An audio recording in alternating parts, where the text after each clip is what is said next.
Today's common sense compliance question is, what is the Fair Credit Reporting Act and why should we care? The Fair Credit Reporting Act was established in 1970 and has been substantially amended on multiple occasions. The Fair Credit Reporting Act regulates the activities of consumer reporting agencies, the furnishers of information to those consumer reporting agencies, and the users of consumer reports, which will be our focus today.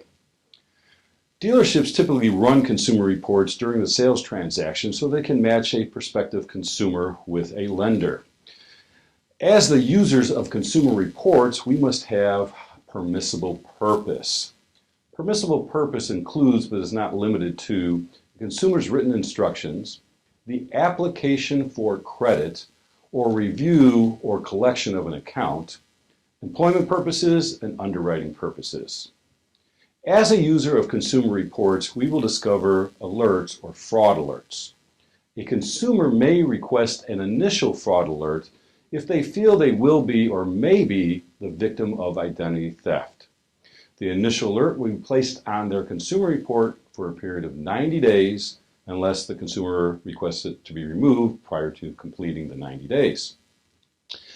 Consumers can request an extended alert if they are victims of identity theft and they include identity theft report to a consumer reporting agency and properly identify themselves. Once all this is complete, an extended alert will be placed on the consumer's report for a period of 7 years. And will remain there again unless the consumer asks for it to be taken off prior to 7 years. Another alert is an active military alert.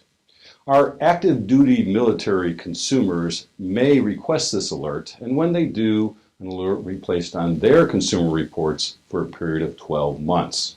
And it will remain there again unless the consumer requests for it to be moved prior to 12-month period expiring. When a consumer report receives either a report with an active duty alert or an initial alert, the user must review the credit request to determine whether the user can reasonably believe that it knows the identity of the consumer before extending credit.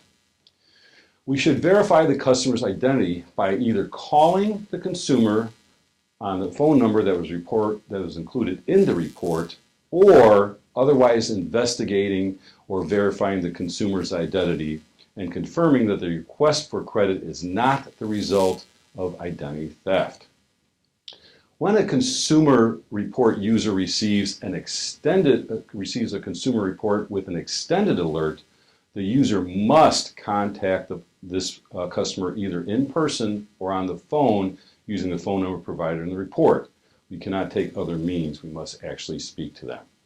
So if you cannot confirm the consumer's identity, the transaction should not be completed. The Fair Credit Reporting Act is enforced by the FTC, the CFPB, and state attorney generals. Consumers may bring private lawsuits against users for violations. Consumers may recover actual damages and statutory damages, punitive damages if allowed by the courts, and reasonable attorney fees. So we need to know the rules and we should care. That's our question for today. You can submit your common sense compliance questions to commonsensecompliance@efgusa.com, and you can find out more information about EFG Companies at efgcompanies.com. I'm Steve Ronau. Thanks for listening. An EFG production.